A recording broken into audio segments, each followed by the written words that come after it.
கங்கை கொண்ட சோழபுரம். இதற்கு கங்கையின் மைந்தனாக தன்னை பிரதிநிதித்துவப்படுத்திக் கொள்கிறார் பிரதமர் அப்படின்றத சொல்லியிருந்தீங்க. ஸ்டாலின், முதலமைச்சர் ஸ்டாலின் ராஜேந்திர சோழனுடைய இந்த பிறந்த நாளை அரசு விழாவாக கொண்டாட வேண்டும் என்று அவர் அரசாணை பிறப்பித்திருந்தார். இப்போ தமிழக முதலமைச்சர் அவரும் சோழர்களை கையில் எடுக்கிறார். பிரதமர் நரேந்திர மோடி அவரும் சோழர்களை கையில் எடுக்கிறார். அப்போ தமிழக மக்களுக்கான இந்த இருபெரும் தலைவர்களை சோழர்கள், அதுவும் குறிப்பாக ராஜேந்திர சோழன் என்ற பேரரசர், ஒரு அரசியல் வட்டத்துக்குள் அல்லது ஒரு குடையின் கீழ், அந்த வார்த்தை பிரயோகம் என்ன அப்படின்றத நீங்க எனக்கு விளக்கணும். இதுக்குள்ள கொண்டு வந்திருக்கிறாரு ராஜேந்திர சோழன் ஸ்டாலினையும் பிரதமர் மோடியையும். என்ன உணர்த்துது இது நமக்கு? இது ஒரு சுவாரஸ்யமான கேள்வி. அதாவது எப்போதுமே அரசியல் ஒரு சமூகத்தில், ஒரு மாஸ் கல்ச்சர், ஒரு வெகுஜன பண்பாட்டில் எதெல்லாம் மிக முக்கியமான அம்சங்களாக இருக்குதோ அது எல்லாத்தையும் அரசியல் எடுத்துக்க பார்க்கும். அப்போ சோழர்களை ஏன் இங்கே இருக்கக்கூடிய எல்லா அரசியல் கட்சிகளும் கவனிக்கிறாங்க, குறி வைக்கிறாங்க அப்படின்னு சொன்னால், சோழர்கள் மட்டும்தான் பெரிய அளவில் இந்த மக்களுடைய பண்பாட்டில் நீடித்து நிலைத்திருக்கிறார்.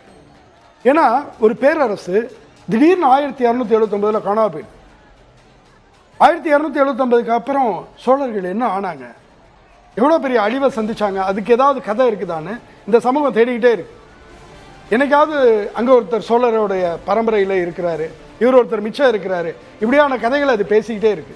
அந்த கதை பேசுதலுடைய உச்சம் போல தான் 1000ல் ஒருவன் திரைப்படம் வந்ததை நம்ம பார்த்தோம். அந்த படத்தை இன்றைக்கும் பார்க்கக்கூடியவர்கள், ஒரு புல்லரிப்போட பார்க்கக்கூடியவர்கள் இருக்கிறார். இது வெகுஜன பண்பாட்டில் என்னவா இருக்கு. ராஜராஜ சோழன் ஒரு படம் வருது, அதுலேருந்து ஒரு பெரிய இடைவெளிக்கு முன்பு 1000ல் ஒருவன் ஒரு திரைப்படம் வருது. இப்போ நம்ம எடுத்துக்கோமே, டாடா ஒரு எவ்வளோ பெரிய நிறுவனம். டாடாவுடைய தனிஷ்க் அது அவர்களுடைய ஆபரணம், அதாவது ஆசியாவினுடைய மிக முக்கியமான ஆபரண உற்பத்தியாளர்கள், அந்த தொழிலில் கோலோச்சுபவர்களில் ஒரு நிறுவனம் தனிஷ்க். தனிஷ்க் 2 ஆண்டுகளுக்கு முன்பு நயன்தாராவை வைத்து ஒரு கலெக்ஷனை அனௌன்ஸ் பண்ணுறாங்க. 193 விதமான நகை ஆபரணங்கள். அந்த கலெக்ஷனுக்கு பேர் சோழா கலெக்ஷன். சோழர்களுடைய பண்பாட்டை, அவர்களுடைய அழகியலை, அவர்களுடைய கலா ரசனையை வெளிப்படுத்தக்கூடிய ஆபரணங்கள் 193 வகை. அப்போ அது எங்கே நிற்கிது? ஒரு பன்னாட்டு நிறுவனம், ஒரு தேசிய அளவில் செயல்படக்கூடிய ஒரு நிறுவனம். அது இங்கேருந்து எடுக்குதுன்னு சொன்னால் இந்தியாவினுடைய ஏனைய ஆட்சியாளர்கள்லாம் விட்டுடுச்சு, நேராக சோழாஸ்ட்டை நிற்கிது. ஏன்னா ஃபைன் ஆர்ட்ஸில் உச்சம் போனவர். நீங்கள் இன்னைக்கு தாராசுரம் கோயிலுக்கு போனோன்னா ஒரு விரல் அளவுக்கு சிற்பம் இருக்கு. பிரம்மாண்டமான சிற்பங்களையும் பார்க்க முடியும், அவ்வளோ பேரழகு. அப்போ கலையினுடைய உச்சம் அப்படிங்கிறது ஒரு சமூகம் நுட்பம் கூடி வரும்போது அதனுடைய உச்சத்துக்கு போகிறது. அப்போ அதை இந்த சமூகம் எடுத்துக்குது. நீங்கள் ஐடிசி நிறுவனத்தை எடுத்துக்க, அவங்க சென்னையில் மட்டுமில்லை, ஒரு சர்வதேச அளவில் ஒரு பெரிய ஒரு விடுதியை கட்டணும் அப்படின்னு நினைக்கிறாங்க. இன்றைக்கு சென்னையில் கட்டப்பட்டிருக்கக்கூடிய ஐடிசி சோழா, கிராண்ட் சோழா, அந்த விடுதியோட சிறப்பு என்ன தெரியுமா? 16 லட்சம் சதுரடி பரப்பு. இந்திய துணைக்கண்டத்திலே அதுதான் பெருசு. அவ்வளோ பெருசு ஒன்று இந்தியாவினுடைய பெரிய ஒன்றை நாங்கள் கட்டிவிட்டோம் அப்படின்னு ஒன்று நினைக்கும் போது, அப்படி கட்டணும் அப்படிங்கும்போது அது யாருடைய பெயர் அதற்கு நினைவு வருதுன்னு சொன்னால் சோழர்களுடைய பெயர் தான் நினைவு வருது. அந்த சோழர் கட்டுமானத்தினுடைய அழகியலை பிரதிபலிக்கக்கூடிய கட்டடக்கலையோடு தான் அந்த நிறுவனம் அதை கட்டுகிறது. அவர்கள் தமிழர் அல்ல, ஐடிசி தமிழர் அல்ல, டாடா தனிஷ்க் தமிழர் அல்ல. ஆன்றாலும் அவங்கள வசீகரிக்கும் இந்த சோழர் அப்படிங்கிற பெயர். அப்படின்னு சொன்னால் தமிழ் ஆட்சியாளர்களை, தமிழ் அரசியல் கட்சிகளை அது எப்படி வசீகரிக்காமல் போக முடியும்? திராவிட இயக்கம் என்பது அதில் தமிழ் அடையாளத்தோடு மேலெழுந்து வந்தது. நீ 1940கள் 50களில் அண்ணாவினுடைய பேச்சை எல்லாம் போய் நாம் படிக்க நேர்ந்தால் இன்றைக்கு அவர் முழுக்க தமிழ் மன்னர்களை பற்றி, அவர்களுடைய சாதனைகளை பற்றி அவ்வளோ வியப்போடு பேசி இருப்பதை பார்க்க முடியும். நான் பல திராவிட இயக்க மூத்த தலைவர்களை, அவர்களை பற்றியெல்லாம் அவர்கள் எங்கிருந்து இந்த விஷயத்துக்கு வந்தாங்க, எங்கிருந்து இந்த இயக்கத்துக்குள்ளார வந்தாங்கன்னு பேசுறதை கேட்கும்போது அவர்கள் அண்ணாவினுடைய பேச்சை, சோழர்கள் பற்றிய பேச்சை சொல்ல கேட்டிருக்கிறேன். திராவிட இயக்கம் அப்படிதான் வளருது. இதனுடைய அடுத்த இடம், அண்ணாவிலிருந்து கலைஞர் வரும்போது மேலும் சோழர்களுக்கு நெருக்கமாகிறார். எந்த அளவுக்கு நெருக்கமாகிறார்? ஏனென்றால் அவர் காவிரியிலிருந்து வருகிறார், காவிரி மைந்தன். அப்ப வரும்போதே அவர் என்ன பண்றாருன்னா, தன்னுடைய முதலாவது ஆட்சி காலகட்டத்திலேயே பூம்புகாரை நினைவூட்டக்கூடிய வகையில், பூம்புகார் என்பதுதான் சோழர்களுடைய தமிழ்நாட்டினுடைய மிகச்சிறந்த முதல் கடல் நகரம். அங்க வந்து பூம்புகாரில் நமக்கு கிடைத்திருக்கக்கூடிய தொல்லியல் சான்றுகள் அப்படிங்கிறது கிரேக்கத்தோடும் ரோமாபுரியோடும் நம்முடைய பண்டைய தமிழர்கள் நல்லுறவு கொண்டிருந்ததை, வணிக உறவு கொண்டிருந்ததை, கிரேக்கர்களும் கிரேக்கர்களும் ரோமானியர்களும் பூம்புகாரில் இருந்த விடுதிகளில் வந்து கழித்ததை அந்த இலக்கியங்கள் பதிவு செய்திருக்கின்றன. அப்ப முற்கால சோழர்களுடைய ஒரு கொண்டாட்ட நகரமாக இருந்தது, ஒரு கடல் நகரமாக இருந்தது, அன்றைக்கு பெரிய வணிக நகரமாக இருந்தது பூம்புகார். அதை மீட்டுருவாக்கம் செய்யக்கூடிய பணியை 1972-73 திரு மு கருணாநிதி அவர்கள் செய்கிறார். அப்ப இந்த வேலை திமுக வந்து சோழர்களை கவனிக்கிறது அப்படிங்கிறது அப்பயே நடக்குது. அதன் பின்பு என்ன செய்கிறார்? தஞ்சாவூரில் ராஜராஜன் சிலையை நிறுவுகிறார். திரு கருணாநிதி அவர்கள் தான் நிறுவனர். இதை வந்து வெறும் திமுக மட்டும் செய்யல, அதிமுகவும் இதை எல்லாவற்றையும் கவனத்தில் எடுத்துக்கொள்கிறது. ராஜராஜன் பெயரில் ஒரு பெரிய விருது நிறுவப்பட்டது. அந்த விருதை நிறுவியவர் எம்ஜி ராமச்சந்திரன் அவர்கள். நீங்கள் தமிழ் பல்கலைக்கழகத்தை அமைத்தவர் திரு எம்ஜி ராமச்சந்திரன் அவர்கள். எம்ஜிஆர் காலகட்டத்திலே அந்த தமிழ் பல்கலைக்கழகத்தை நீங்க பார்க்கும்போது ஏன் அவர் தஞ்சாவூரில் நிறுவினார் என்ற கேள்வி நமக்கு எழ வேண்டும். அது எந்த விதத்தில் தமிழ் அடையாளத்தை பிரதிபலிப்பதாக கட்டப்பட்டிருக்கிறது, சோழர் கால கட்டடக்கலையை எந்த விதத்தில் அது கவனத்தில் கொண்டிருக்கிறது என்பதை அங்கு நாம் நோக்கி சென்றால் பார்க்க முடியும். அப்ப அவரும் அதை கவனத்தில் எடுத்துக்கொள்கிறார். ஜெயலலிதாவும் அதை கவனத்தில் எடுத்துட்டு இருக்கிறார். நீங்கள் இன்றைக்கு கல்லணைக்கு போனீங்க அப்படின்னு சொன்னா, கல்லணையை ஒட்டி கரிகாலனுக்கு என்று ஒரு நினைவில்லம் இருக்கிறது. அந்த நினைவில்லத்தின் மத்தியில கரிகாலனுக்கு, யானை மீது அமர்ந்திருக்கக்கூடிய கரிகாலனுக்கு ஒரு சிலை இருக்கிறது. கரிகாலனுடைய வரலாற்றை அது சொல்கிறது. அந்த கட்டணம் ஃபுல்லா இருக்கக்கூடிய சித்திரப்பு காட்சிகள் அதை சொல்கிறது. அங்கு வரக்கூடிய மக்கள் அந்த கரிகாலன் சிலையின் காலில் விழுந்து வணங்கி கண்ணீர் மல்க செல்வதை நாம் பார்க்க முடிகிறது. அப்ப இன்றைக்கு ஸ்டாலின் புதிதாக இதை எடுக்கவில்லை. அன்றைக்கு அண்ணாவில் ஆரம்பித்து, அன்றைக்கு கருணாநிதியில் ஆரம்பித்து, அன்றைக்கு எம்ஜி ராமச்சந்திரனில் ஆரம்பித்து, அன்றைக்கு ஜெயலலிதாவில் ஆரம்பித்து தொட்டு தொடர்வதை இன்றைக்கு ஸ்டாலின் அவர்களும் தொடர்கிறார். அதில் ஏன் வந்து ராஜேந்திரன் மேல ஸ்டாலினுக்கு பிரியம் என்ற கேள்வி ரொம்ப நுட்பமானது. ஏனென்றால் கருணாநிதி அவர்களுக்கு ராஜராஜன் மீது மிகுந்த நேசம் உண்டு. அவர் அப்பா, இவர் பையன். இதுல ஒரு சுவாரஸ்யமான ஒரு விஷயத்தை சொல்லலாம். 2010 என்பது நீங்கள் தஞ்சை பெரிய கோயில் கட்டப்பட்டு 1000வது ஆண்டு விழா நிகழ்வு. அந்த நிகழ்வு நடக்க இருக்கக்கூடிய தருணத்தில் திமுக ஆட்சியில் இருக்கிறது. பலருக்கு என்ன கேள்வி அப்படின்னு சொன்னா, திமுக வந்து அடிப்படையில் குறிப்பாக திரு கருணாநிதி அவர்கள், அவர் ஒரு நாத்திகர், இந்த விஷயத்தை எடுத்து அவர் பெருசா நடத்துவாரா, அவர் அதில் ஈடுபடுவாரா என்கிற ஒரு கேள்வி இருக்கு. ஆனால் எல்லாவற்றையும் புறந்தள்ளிவிட்டு நீங்கள் திரு கருணாநிதி அவர்களுடைய வாழ்க்கையில் அவருடைய உடை, அந்த உடைய பட்டு உடையில நீங்க அவருடைய ஒரு படம் பார்க்கணும், ஒரு புகைப்படம் பார்க்கணும்னா அது ஒரே ஒரு தருணத்தில் தான் நீங்கள் பார்க்க முடியும். அது வந்து அவருடைய குழந்தைகளுடைய திருமண தருணம் கூட கிடையாது. எந்த தருணத்தில் பொதுவெளியில் பட்டு உடுத்தி அவர் வந்து உட்கார்ந்திருந்தார் குடும்பத்தோடு அப்படின்னு சொன்னா, 2010 தஞ்சை பெரிய கோயிலின் 1000வது ஆண்டு நிகழ்வில் அந்த உடையில் வந்து அவர் உட்கார்ந்திருந்தார். ஏன் இப்படி வந்து உட்கார்ந்திருந்தார், என்ன விஷயம் பேசினார் அப்படின்னு சொன்னா, அவர் பேசும்போது சொன்னார் 2 மிக முக்கியமான விஷயங்களை என்று அவர் செய்தார். ஒன்று என்ன சொன்னார் என்றால், சோழர்களுக்காக நாம் விழா எடுக்கிறோம் என்பது ஏதோ சோழர்களை பெருமைப்படுத்துவதற்காக அல்ல, சோழர்களை மகிமைப்படுத்துவதற்காக அல்ல, மாறாக இந்த நிலம் அவர்களால் கட்டமைக்கப்பட்டு, அவர்களால் வளப்படுத்தப்பட்டு, அவர்களால் நாம் இங்கே நிற்கிறோம். ஆகையால் அவர்களுக்கு நன்றி கூறும் விதமாக இந்த விழாவை எடுக்கிறோம் என்று சொன்னார். அப்ப இன்னொரு பேச்சு இருந்துச்சு, அவருக்கு வயதாயிடுச்சு, திரு ஸ்டாலின் அவர்கள்ட்ட அவர் பதவியை கொடுத்துருவாரான்னு ஒரு ஸ்பெகுலேஷன் இருந்துகிட்டே இருந்துச்சு. ரொம்ப சீக்கிரம் அவர் ஆட்சியை ஒப்படைக்க போறார், கட்சியை ஒப்படைக்க போறாருன்னு. அப்ப மறைமுகமாக அவர் சொன்னார், ராஜேந்திரன் வரலாற்றை பேசினார். பேசி தன்னுடைய தந்தை ராஜராஜனுக்கு எப்படி ராஜேந்திரன் உதவினாரோ அதுபோல ஸ்டாலின் இருக்க வேண்டும் என்பதை மறைமுக செய்தியாக சொன்னார். இப்போதுன்னு இல்ல, ஸ்டாலின் இப்ப பேசுறாரு அப்படின்னா இதற்கு முந்தைய ஆட்சியாளர்களுமே தொடர்ந்து சோழர்கள் குறித்து பேசிக்கொண்டுதான் வந்திருக்கிறார்கள் அப்படின்ற அதற்கான தரவுகளை ரொம்ப சுவாரஸ்யமாகவே அடுக்கி இருந்தீர்கள். பிரதமர் மோடி சோழர்களுக்கு கொடுக்கும் முக்கியத்துவம் அதுவும் 2017 இருந்து அடிக்குது. இப்ப இந்த இரண்டும் வந்து ஒரு புள்ளியில இன்றைக்கு இணையுது இல்லையா, அதனுடைய முக்கியத்துவம் எனக்கு நீங்க சொல்லணும். ரெண்டுத்தையும் எனக்கு கம்பேர் பண்ணி ஒப்பிட்டு சொல்லுங்களேன். இரண்டும் இணைவது வந்து இரண்டும் ஒரே விஷயத்துக்காக போட்டியிடுவதை தான் நமக்கு காட்டுது. காரணம் என்ன அப்படின்னா, உங்களுக்கு பாரதிய ஜனதா கட்சி அதுவும் வந்து ஒரு சித்தாந்த அடிப்படையிலான கட்சி. தான் செய்யக்கூடிய எந்த ஒரு விஷயத்தையும் சித்தாந்த மொழியா ஒரு கதையாடலை உருவாக்கக்கூடிய ஒரு கட்சி. அப்ப நீங்க பாருங்க, நீங்க இப்ப ஒரே கங்கை கொண்ட சோழபுரம் தான், ஒரே ராஜராஜன், ஒரே ராஜேந்திரன் இவங்க தான் இருக்காங்க. ஆனால் பிரதமர் மோடி அவர்கள் நீங்க கடற்படையை பற்றி, சோழர் கடற்படையை பற்றி பேசும்போது என்ன சொல்றார் அப்படின்னா, அது இந்திய பெருமிதத்தோடு, இந்திய தேசியவாதத்தினுடைய ஒரு பகுதி, இந்திய வரலாற்றினுடைய ஒரு பகுதி, அப்படியே அவர் அதை முன்வைக்கிறார். அதே சமயம் திரு ஸ்டாலின் அவர்கள் அவர் முன்வைக்கும் போது அவர் எப்படி முன்வைக்கிறார், இதே விஷயத்தை அவர் பேசும்போது தமிழ் பெருமிதத்தினுடைய ஒரு பகுதியாக முன்வைக்கிறார். இந்த இரண்டு பேரும் ஒரே விஷயத்தை பேசினாலும், ஒரே மன்னர்களை, மன்னராட்சியை பற்றி குறிப்பிட்டாலும், அவர்களுடைய சாதனையை தான் போற்றினாலும் இரண்டு மிக முக்கியமான வேறுபாடுகள் இருக்கின்றன.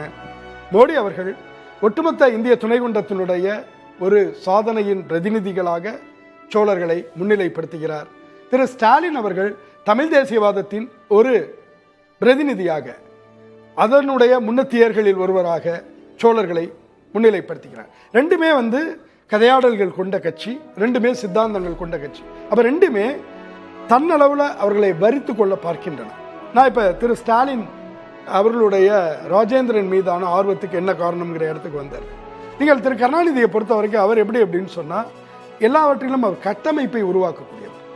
எப்படி வந்து நாம ஏற்கனவே பேசணும் இல்லையா, நேரு அவர்கள் அப்படி சொல்லி பேசணும். இப்ப நீங்க இதற்கு முன்னாடி இருந்த பிரதமர்கள், இப்ப நமக்கு நீங்க நேருவை எடுத்துக்கிட்டீங்கன்னா, அதற்கு பிறகு வந்த பிரதமர்களில் மிகப்பெரிய தாக்கத்தை உண்டாக்கியவர் நேருவுக்கு அடுத்து என்று சொன்னால் திரு நரசிம்மராவ் அவர்கள்ட்ட வந்துடும்.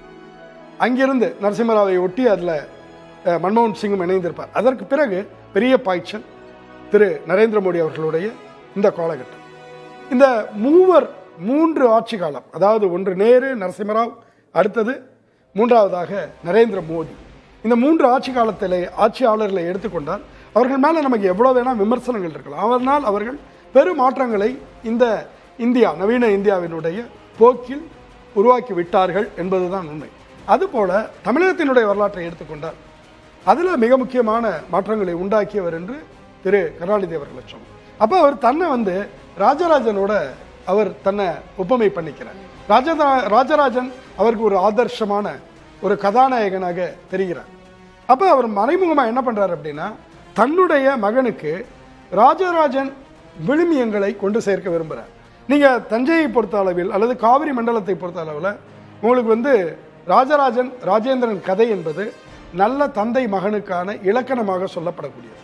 நீங்க அதனால தான் பார்த்தீங்கன்னா தமிழ்நாட்டில் பலர் இன்றும் கூட அருள்மொழிவர்மன், அதுதான் ராஜராஜனுடைய இயல்பான பெயர், இயற்பெயர் அதுதான் அந்த பெயர், அல்லது ராஜராஜன் என்கிற பெயர், அதே போல ராஜேந்திரன் என்கிற பெயர், இந்த பெயர்களை வந்து சூட்டிகிட்டே இருக்கிறத பார்க்க முடியும்.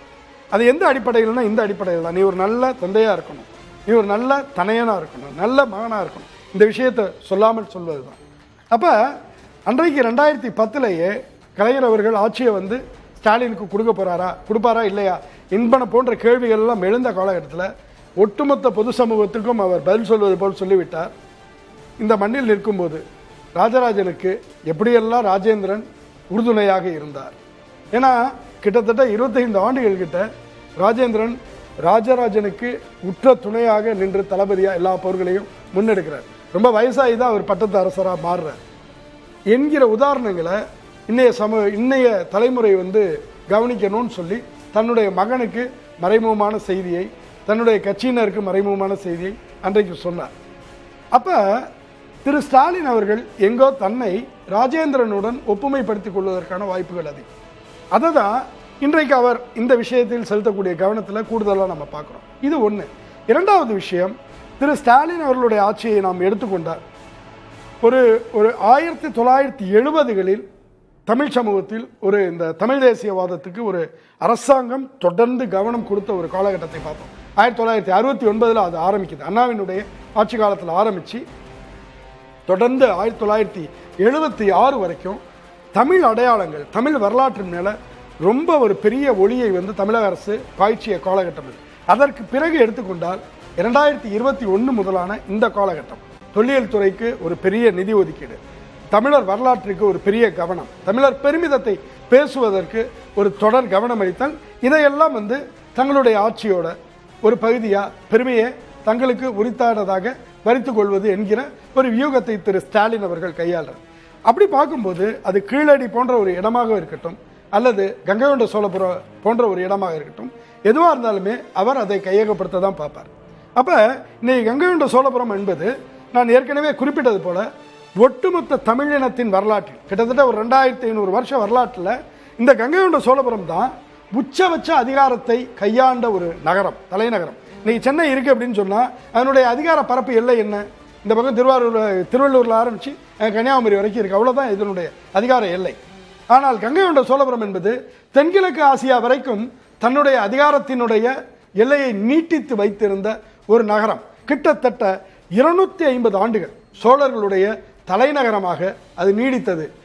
அன்றைக்கு 1025 ஆரம்பித்து கிட்டத்தட்ட 1279 சோழர்கள் வீழ்ச்சி நடக்கும் வரை கங்கை கொண்ட சோழபுரம் தான் தலைநகரமாக இருந்தது.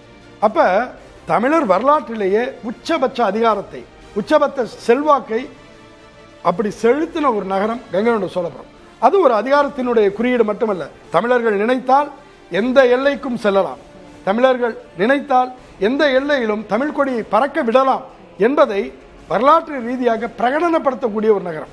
அதில் மிக முக்கியமான அம்சம் என்ன அப்படின்னு சொன்னால், இந்த நகரத்தினுடைய 3 மிக முக்கியமான கட்டுமானங்களை ராஜேந்திரன் உருவாக்குகிறார்.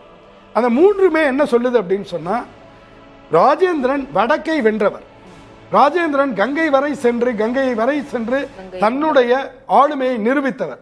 இதை தமிழ் சமூகத்துக்கு காலமெல்லாம் அவர் சொல்ல வேண்டும் என்று எண்ணுகிறார். அதனால் என்ன செய்கிறார் என்றால், ஒரு பெருநகரமாக அந்த தலைநகரத்தை வடிவமைக்கிறார், கங்கை கொண்ட சோழபுரத்தை.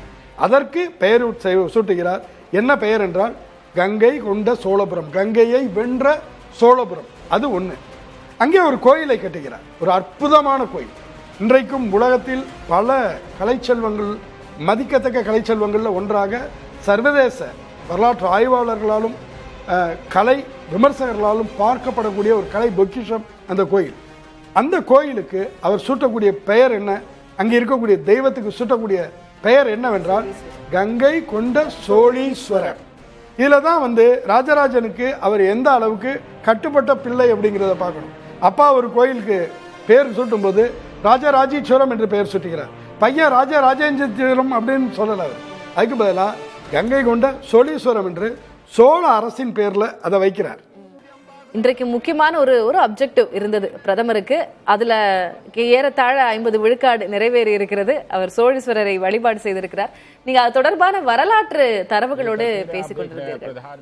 ஏன் ஸ்டாலின் முக்கியத்துவம் கொடுக்கிறார் சோழர்களுக்கு, அதுவும் குறிப்பாக ராஜேந்திர சோழனுக்கு அப்படின்ற அந்த பொருத்தம் கருணாநிதி அவர்களுடைய காலகட்டத்திலிருந்து, அது குறித்து நீங்க தொடர்ந்து அப்படியே பிரதமரோட அதை கனெக்ட் பண்ணலாம் சார்.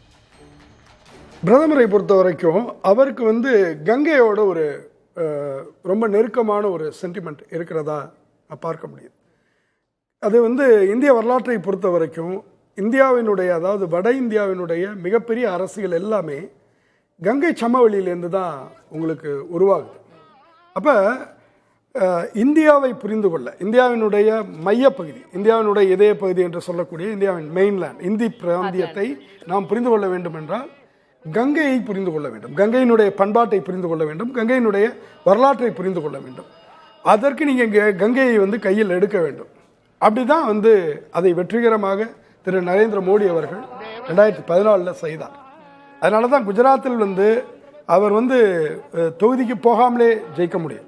அவ்வளோ பெரிய செல்வாக்கு இருந்தாலும் நீங்கள் வாரணாசியில் வந்து நின்று அங்கு தன்னுடைய தொகுதியாக மாற்றிக்கொண்டு குஜராத்தில் வென்ற அந்த தொகுதியை அவர் ராஜினாமா செஞ்சுட்டு அதற்கு பின்பு தன்னை கங்கையினுடைய பிரதிநிதியாக மாற்றிக்கொண்டவர். அப்போ அவரை பொறுத்த அளவில் சோழர்களோட இந்த தனிப்பட்ட சித்தாந்தம் இதெல்லாம் தாண்டி கங்கை கொண்ட சோழபுரத்தினுடைய இந்த வரலாறு இருக்கு இல்லையா, அது சார்ந்து ஒரு தனிப்பட்ட ஒரு நெருக்கம் இருப்பதற்கான, ஒரு தனிப்பட்ட ஒரு நேசம் இருப்பதற்கான சில விஷயங்களை பார்க்க முடியுது. அவர் தொடர்ந்து பேசுவதன் வழியாக அதை பார்க்க முடியும். கங்கைகொண்ட சோழபுரத்தை நாம் அரசியல் ரீதியாக பார்க்கும்போது அதற்கு தான் நான் அதை சொல்ல வந்தேன். 3 கட்டுமானங்களை ராஜேந்திரன் நிறுவனார். ஒன்று வந்து அந்த நகரம், அதற்கு பெயர் கங்கை கொண்ட சோழபுரம் தலைநகரம். அதனுடைய மையமாக கிட்டத்தட்ட ஒரு இதயம் போல இருக்கக்கூடிய இந்த கோயில், அதன் பெயர் கங்கை கொண்ட சோழீஸ்வரம்.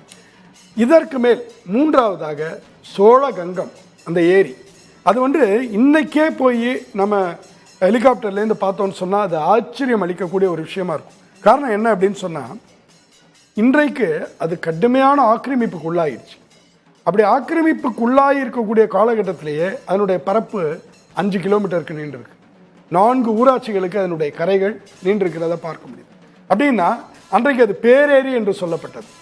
பேரேரி என்ற சொல் வந்து மக்கள்கிட்ட அதில் இருக்கு, பொன்னேரி என்கிற சொல் மக்கள்கிட்ட இருக்கு அப்படின்னு சொன்னால் அதை நம்ம கூர்ந்து கவனிக்கணும். எதோட ஒப்பிட்டு சொல்லியிருப்பாங்க. இன்னைக்கு வீராணம் ஏரி வந்து 15 சதுர கிலோமீட்டர் பரப்புள்ளது. அதுவும் வந்து சோழர் காலத்தில் கட்டமைக்கப்பட்டது தான். இதெல்லாம் ஏதோ நம்ம ஒரு சாதாரணமாக பெரிய ஏரி, தமிழ்நாட்டினுடைய பெரிய ஏரி அப்படின்னு நம்ம நினைக்கிறோம். அப்படி கிடையாது. உலக அளவில் மனிதர்களால் உருவாக்கப்பட்ட, இயற்கையாக உருவாகிற ஏரியை தவிர மனிதர்களால் உருவாக்கப்பட்ட பேரேரிகளில் நீங்கள் வந்து முதல் நிலை பட்டியலில் இடம்பெறத்தக்கவை சோழர்கள் உருவாக்கிய இந்த ஏரிகள். அப்போ வீராணம் ஏரிக்கு பிறகுதான் இந்த பேரேரி என்று சொல்லக்கூடிய, பொன்னேரி என்று சொல்லக்கூடிய சோழகங்கம் உருவாக்கப்பட்டிருக்கு அப்படின்னு சொன்னால், வீராணம் ஏரியை காட்டிலும் மிக பெரியதாக இது உருவாக்கப்பட்டிருக்க வேண்டும். அப்படிதான் வரலாற்று ஆய்வாளர்கள் சொல்றாங்க. காலப்போக்கில் அது ஆக்கிரமிப்புக்குள்ளாயிருக்கு. இன்னைக்கு சொல்லப்போனால் கங்கைகொண்ட சோழபுரத்தின் மைய நெடுஞ்சாலை அது வந்து அந்த ஏரி மேலே அமைஞ்சிருக்கு. அரசாங்கமே அதை பண்ணியிருக்கு.